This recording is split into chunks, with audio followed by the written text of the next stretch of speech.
Hello students. तो आज हम डिस्कस करेंगे projectile fired eight an angle with horizontal direction. तो बच्चों, इसमें हम लोग प्रोजेक्टाइल को फेंकने वाले हैं और कोई एंगल रखेंगे हॉरिजॉन्टल डायरेक्शन के साथ। तो चलो अब हम इसको डिस्कस करेंगे। सबसे पहले हमारे पास इसमें एक पॉइंट आता है कि प्रोजेक्टाइल क्या चीज होती है। हमें यह पता होना चाहिए कि हम किस चीज को फेंकने वाले हैं। ठीक है बच्चों, तो सपोज कर लो हमारे पास ये मार्कर है। तो हमने क्या किया, इसको कुछ वेलोसिटी देके छोड़ दिया। छोड़ने के बाद इस पे सिर्फ एक फोर्स एक्ट करेगी, वो होगी ग्रेविटी। क्योंकि हम एयर रेजिस्टेंस को नेग्लिजिबल कंसीडर कर रहे हैं। तो सिंपल सी डेफिनेशन है प्रोजेक्टाइल की कि हम किसी ऑब्जेक्ट को कुछ वेलोसिटी देके छोड़ देते हैं, उसके बाद उस पर सिर्फ एक फोर्स एक्ट करती है, वो होती है फोर्स ऑफ ग्रेविटी।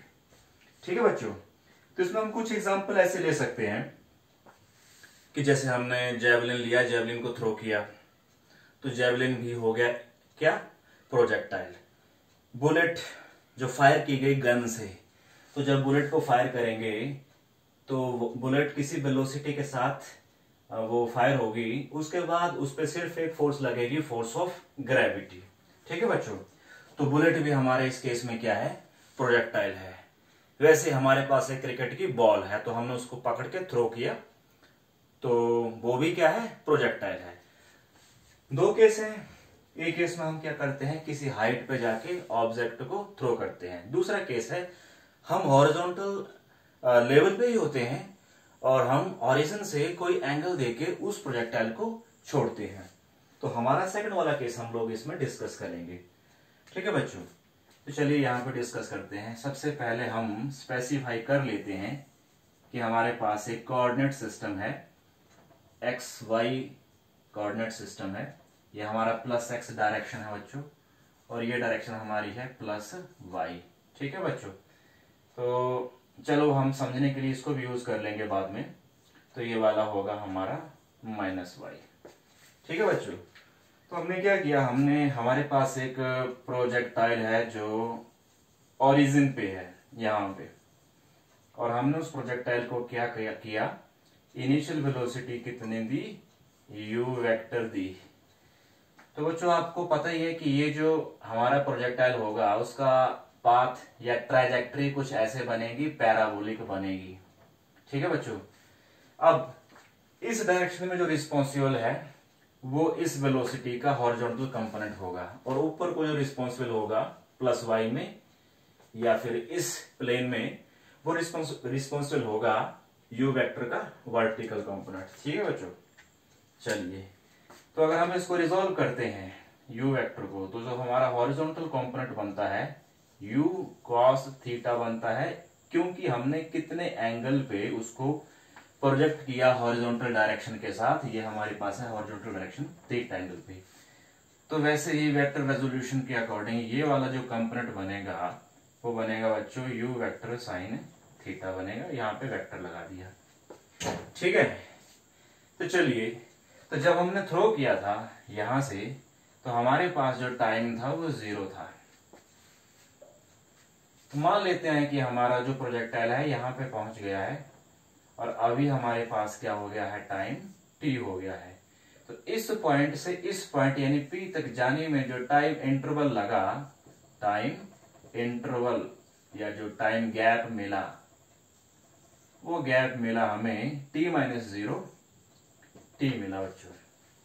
ठीक है, अब देखो, तो हमारा जो प्रोजेक्टाइल है यहाँ पे पहुंच गया, तो हमारे प्रोजेक्टाइल ने क्या किया, यहां को कितना डिस्टेंस कवर कर लिया, मान लो x कवर कर लिया, और हमने हमारे प्रोजेक्टाइल ने प्लस y में कितना डायरेक्शन कवर कर लिया, मान लेते हैं हमने वो y से डिनोट किया।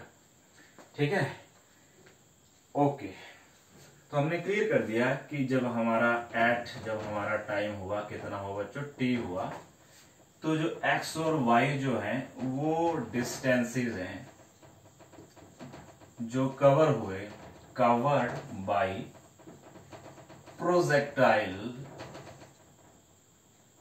Along plus x and plus y at और इन टाइम टी बच्चों। ठीक है बच्चों, ठीक है। तो हमें क्या करना है, हमें इसका x वैल्यू निकालना है, हमें इसका y वैल्यू निकालना है। तो हम इसमें एक पॉइंट उठाते हैं, सबसे पहले नंबर 1 पॉइंट उठाते हैं, मोशन अलोंग हॉरिजॉन्टल डायरेक्शन, यानी हमें प्लस x में हमें इस बार सोचना है और हमें x निकालना है। तो हमें क्या करना है बच्चों, यहाँ पे x हमारे पास क्वेश्चन मार्क है। तो चलिए अब हम इसे फाइंड करते हैं। तो हम क्या करेंगे, हम यूज करेंगे इक्वेशन ऑफ मोशन यूज करेंगे। ठीक है, वो होती है, हमने स्टडी की थी, S equal to u t plus half a t square. इस इक्वेशन का यूज करेंगे। अब हमें इसमें टॉपिक में क्लियर है कि हम मोशन जो है अलोंग प्लस एक्स ही डिस्कस कर रहे हैं। तो हमें हर टर्म जो है प्लस एक्स के अकॉर्डिंग ही सोचनी है, तभी हमारे पास डिस्टेंस आएगा।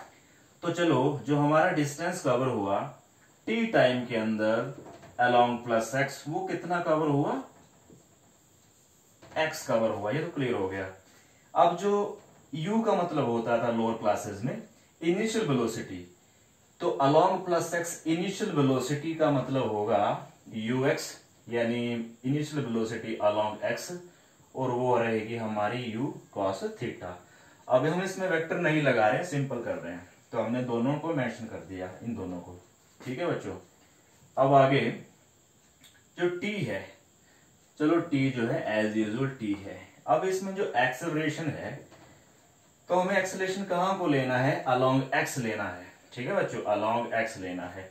तो एक्सेलरेशन अलोंग x 0 होगा, क्योंकि हमने प्रीवियस पार्ट 1 में डिस्कस किया था कि जब एयर रेजिस्टेंस नहीं है, जब एयर रेजिस्टेंस नहीं है तो इस डायरेक्शन की वेलोसिटी डिक्रीज नहीं होगी। जब इस डायरेक्शन की वेलोसिटी डिक्रीज नहीं होगी तो वेलोसिटी में कोई चेंज नहीं होगा, और जब वेलोसिटी में चेंज नहीं होगा तो एक्सेलरेशन 0 आएगा। तो मैंने आपको रीजन बता दिया कि एक्सेलरेशन अलोंग एक्स एक्सिस 0 क्यों है, क्योंकि एक्स एक्सिस में वेलोसिटी का कोई चेंज नहीं है। इस पॉइंट पे भी u cos थीटा है, और इस पॉइंट पे भी कितनी है, u cos थीटा है, इसलिए एक्सेलरेशन 0 आया। बाकी एज यूजुअल t तो t ही रहेगा।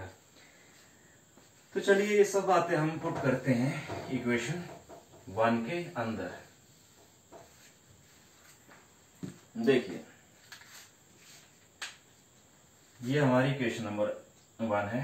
s का मतलब क्या हो गया, x, u का मतलब हो गया u cos थीटा, ये मल्टीप्लाई किससे है, t से है, प्लस हाफ एक्सेलरेशन जो ax है वो 0 है, और ये आ गया हमारा टी स्क्वायर।